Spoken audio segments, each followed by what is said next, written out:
Bande que bolingo, mbote, bampangemun, mbote na veine.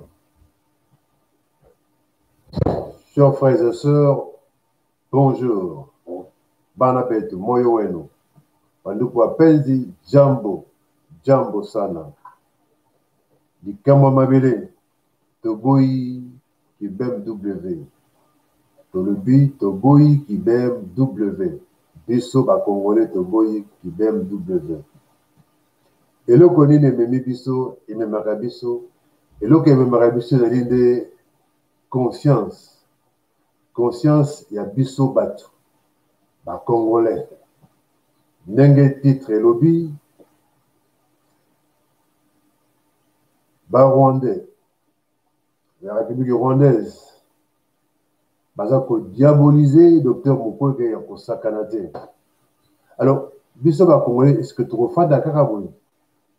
Tolobaki mbala uti kwa lekake, il y a une pétition qui circule pour kolongola word, kolongola kobotola titre.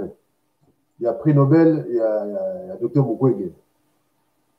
Bon, pour la biso ba Congolais, kobotola, kogardango et ko changer nango et le côté. Mais dit que les titres mon que ça permettre abima aloba pour la biso et puis a mekana ni ko limbulo la bateau makambo oyo balinga ko yokate. En quelque sorte, il est notre porte-parole. La minute oyo na ba oyo dans les cas na Congo pendant plus de 20 ans, 25 ans, disons. Oui. Banda révolution ya AFDL yaka rébellion na bango et même les biso ba Rwandais et même les biso oyemema. Donc plus de 25 ans nos alliés sous occupation rwandaise, ougandaise et peut-être burundaise. Bandeko tokotika ndeko na biso Dr Mukwege bafinga ye bakomi kobenga ye négationniste, c'est-à-dire que moto ya boyaka vérité sur les camps génocide rwandais. Mais on est sans ignorer que biso moko na RDC, nous avons un génocide qui ne dit pas son nom. To benga, to loba, to koma, to salaba manifestation, ti lelo oyo, to zali se kokufa. Dernièrement, à massacre Yakipopo, plus de 200 personnes, 200 victimes. Tout le Bélango, tous les Congolais, conscience, c'est ça qu'on interpelle, mais c'est tout le Bélango. Ce qui te fait digner, c'est que quelque part, nous tous n'avons pas ça la malamouté. Ce qui te fait dire, c'est que, et là, comment na bongo na biso ça la malamouté. Dr Mukwege azali Congolais. Ya solo azali Congolais. Tango bazokumisa ye na bapaya. Que azali réparateur de femmes, de vieilles dames, de jeunes filles.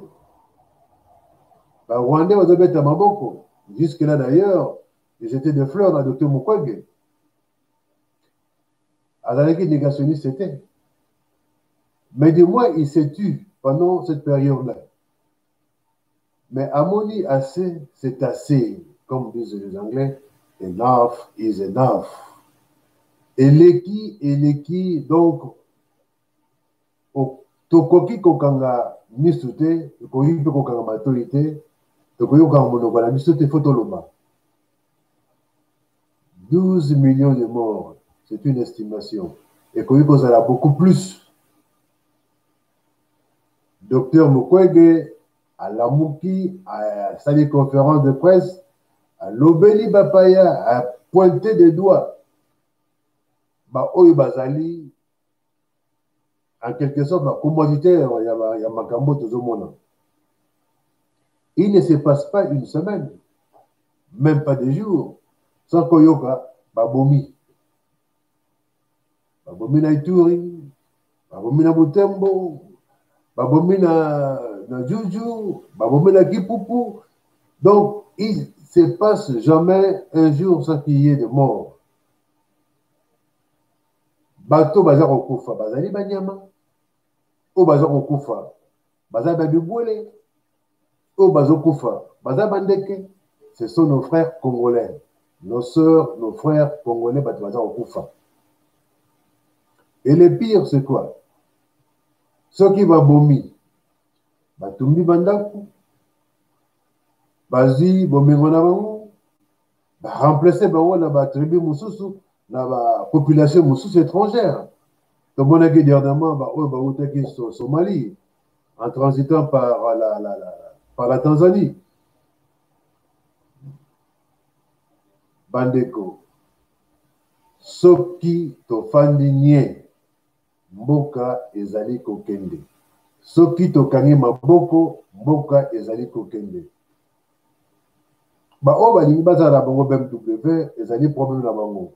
Biso toboyi kozala BMW. Ndule toyokaka. Babina tobinaka. Soki pe monani tomelaka. Kasi toboyi kozala ba BMW. To boyi na motema moko kozala BMW. O ba Rwandais, ba Ougandais, ba bengi BMW, ba interpréter o beer, music and women. Bière, ndule, nabasi. Donc, ba Congolais, toyebana ke toza ba fêtard. Et puis tout le monde a bango neba ke kati ko sala molongo. Donc yebani ke Congolais mutu ne sala kamala muté. Bomengo ya Congo. Ezali ya kotanga te. Kutu toyoka ba musu basala sketch ke tangu Nzambe asalaka mokili. Atelemaka na Congo na mabela Congo. Soka di or abwaki na mokili. Abandi kobwaka na Congo et puis ekei et pas mususu. Soka di manganèse abandi kobwaka na Congo et puis ke mokili mususu. E kotika na kokoya peka na Congo.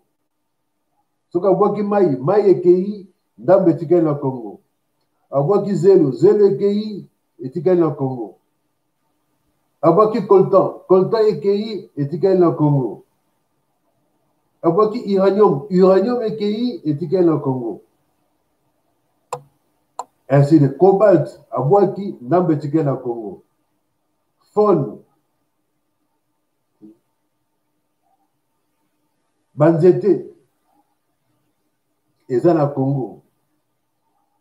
Forêt équatoriale, côté mosusu ezali nano vierge. Bato bakota te, bakata nzete te. Ezali nde mboka etonda na nkita. Mboka etonda na bomengo. Eza na bato babitunaka. Pona nini botika ya bino mboka na maboko ya bapaya? Pona nini botika mboka na bino na maboko ya bato oyo bayebi ntina ya mboka yango te? Mabele eza ya biso, toyeba. Toyaka, tokozonga. Toyaka, kozwa mayele, koyekola, pe kozonga. Mboka ezali kokende, tokoyi kotika ngo boye te. Babengi Dr Mukwege négationniste. Est-ce qu'azali négationniste? James Kabarebe, si azali présenté comme chef d'état-major na Congo, bayaka na Laurent Désiré Kabila. À l'époque, balobaki kazali congolais. Mais azongi na Rwanda, chef d'état-major na mboka na bango. Nayokaki awa les journalistes papa na biso Kwebe Kipele aza koloba clairement qu'il n'y a pas de Tutsi congolais elingi koloba nini bayaka koya toyambaka bango comme baréfugie eza na bato oyo bayaka comme main d'œuvre facile babelge bakosisa biso ndambu mpona kopesa bango misala soki bayaka na avant 1960 qui va se retrouver dans l'indépendance de l'époque dans mabele ya Congo. Il n'y a pas de raison topi mais la nationalité congolaise. Mais ce n'est pas une raison que va revendiquer mabele ya Congo. Mabele ya Congo ezali ya ba Congolais. Ba chef coutumier basangana na ba royaume oto yebi. Royaume Congo, Royaume Tetela, Royaume Cuba, ainsi de suite. Royaume nous surtout et pesa mabele na bango na Léopold II. Pote à gérer. Na ba tribu nous surtout ya Congo. Nana yoka tribu Monyamulenge. Dans le tribu moko que voilà Banyamulenge. Est-ce que tribu Banyamulenge zalaka? Tout ça dans tribu Bashi. Ethnie Bashi. Lokele. Mbunza. Mwandi. Tribu Bantandu. Tribu Umbeku. Tribu Ngombe, tribu, Muyanzi, Mumbala. Metoyoka, tribu Mokote na Congo ya Banyamulenge. Ba inventé Congo Banyamulenge pour bafana, ba pesaka bango, et si ke pour bafana na plateau ya Banyamulenge, et comme siko babele na bango. Et teni moko ya bana Congo, ezali ya ekolo na bango. Eteni moko ya mabele ya Congo ezali na ethnie nango. Soki Bantandu, ok na Bantandu. Bambata, ok na Bambata. Bandibu, ok na Bandibu. Bakusu, ok na Bakusu. Babembe, na Babembe. Basonge na Basonge, Batetela, Batetela. Mais oye komi ya Banyamulenge boyoka ngo wapi? Bibliothèque nationale plutôt royale ya Belgique eza ko définir ba tribu ba ethnie nyonso to ya RDC. Eza na tribu moko te, eza na ethnie moko te na kombo ya Banyamulenge. Bakosa biso kaka boye tondima. Mais nous sommes en plein 21e siècle. Dans le 21e siècle, siècle, il y a communication, il y a Wi-Fi. Siècle, il y a découverte monnaie, il y a Google. Siècle, il y a Yahoo, il y a Hotmail. Bakosa bisoka boto fandi penye. Bande koto kanga maboko te. Totelema lokola motu moko, totelema nsima Dr Mukwege, azali ndeko na nga te, azali famille na nga te, azali moto ekolo na nga te, mais azali congolais lokola nga. Donc akomi ndeko na nga, azali frère na nga. Ou azali kibombo kuna, azali ndeko na nga parce que azali frère na nga. Ou azana sonabata azali ndeko nga po eza mabele na nga. Ou afandi na boko azali ndeko na nga po azana mabele na nga. Azana ntedi ndeko na ngai. Azana kinzazi na kimpemba ndeko na nga. Na basan kusu ndeko na nga. Na mwene ditu ndeko na nga parce que ali ba congolais. Tokoki kotika mboka ekende te. Totambola. Gwadoni te eza mboka la biso. Gisela mboka na biso. Donc oyo abotami na Congo azali congolais, azali congolaise, tondimi ye ndeko na biso. Kasi oyo azwi nationalité congolaise ou abengi nationalité d'emprunt, asali demande, a commis congolais, a commis congolaise, a rempli la procédure nyonso surtout, et a commis congolais, a koto c'est mieux que pas congolais. Les années moko biso soki ozali britannique, ozali américain, ozali français, ozali belge, allemand, suédois, d'origine congolaise. Bana na biso abotami bango baza origine moko te, eza pa na bango. Mais biso to wuta ko wuta. Eza ko la bango. Eza des sika moko balobi ke bon ba congolais baza ebele aben bokomi originaire ya parti wana. Bon, à Londres, to kamata Pekam, boza ebele ba congolais awale ba pesi binango. Et comme il y a bino. Dans la Belgique, il y a plein de Congolais. Ah ben, et combien il y a de Congolais? Les Congolais, ils sont belés dans Montfermeil, ou bien dans Mélin, ou dans Sergi Pontoise. Et bon, et combien il y a de Congolais, ils sont belés là-bas? Non, il faut la biso. Si vous comme réfugié, vous fandi, mais vous allez originaire à place volontaire. Donc, vous allez les Congolais, ceux qui vont remplir les conditions pour les Congolais. Na uti koloba awa ke mboka na biso etonda na bomeni. Taka matakama mboka moko, bon, c'est vrai, je l'ai visité à 2 reprises et je suis resté un peu longtemps. Cuba. Cuba, la superficie d'ango, ils ont à peu près 100 000 km². 100 000 km². Province à Bas-Congo et qui a la monnaie. Donc, je crois que la RDC, la province la plus petite, c'est le Bas-Congo. Et la province à Bas-Congo et qui Cuba la monnaie. Avec 100 000 km². Bon, je ne peux pas exagérer, hein. Quand je dis 100 000, peut-être 104 ou 105 000 km². Ce qu'on le voit là, c'est un fuego le matin. Au traversé, Havane, au Yéna San José, au Yéna Matanzas,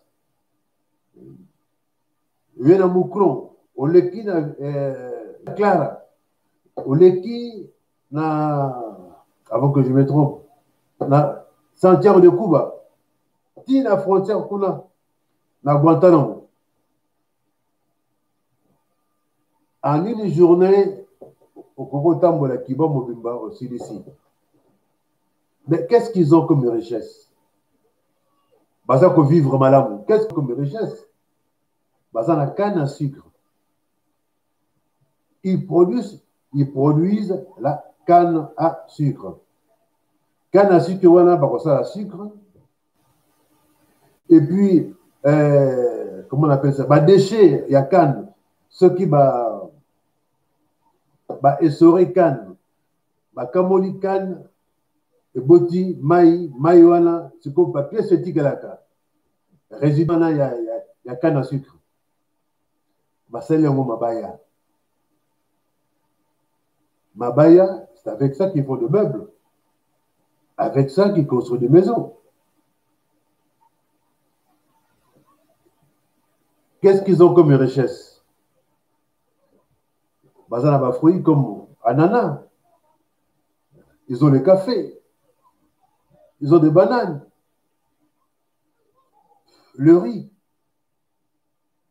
Mais Bazar, seulement à 105 000 km². Bongo Bisse Batozaï a 2 345 000 km². Et le Koni Nikozanga, Tolo na canne à sucre. Et le Koni Nikozanga, Tolo na nana. Et le Koni Nikozanga, Tolo na bamangier. Tolo na babananier. Et le Koni Nikozanga, Tolo na ba fruitier, arbre fruitier de tout où il existe. Même des cafés. C'est vrai, tout ça n'a pas minéré. ressources minières ezali ebele, coltan, or, diamant, cuivre, tokoki kotanga yango ebele ebele, et puis bajusement emonanaka toujours, mais mabele na biso ezali inexploitable.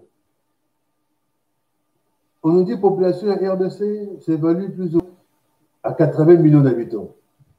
Excusez-moi. Mais 80 millions d'habitants. Ezali facile à nourrir.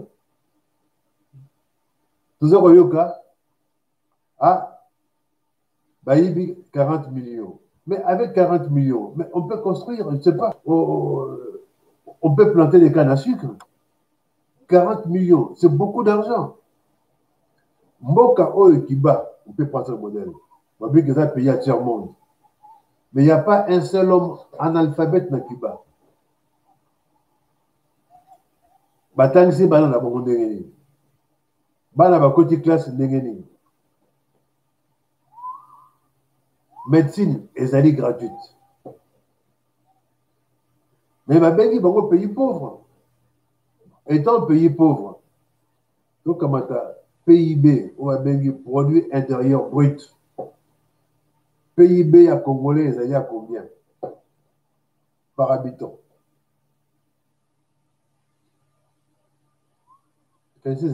Alors, ils ont moins de 3 dollars par jour.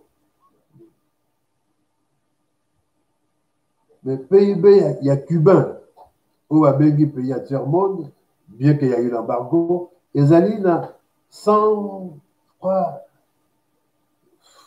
102 000 dollars par an. Si on divisait 102 000 par an, vous allez peut-être dans 1000 dollars par mois. Et 1000 dollars par mois, vous divisez en 12 mois, par jour plutôt. Donc, ça à peu près dans 20 dollars par jour au Rolia. Fais ça, mon 20 dollars la Kinshasa, ça c'est le Rolia.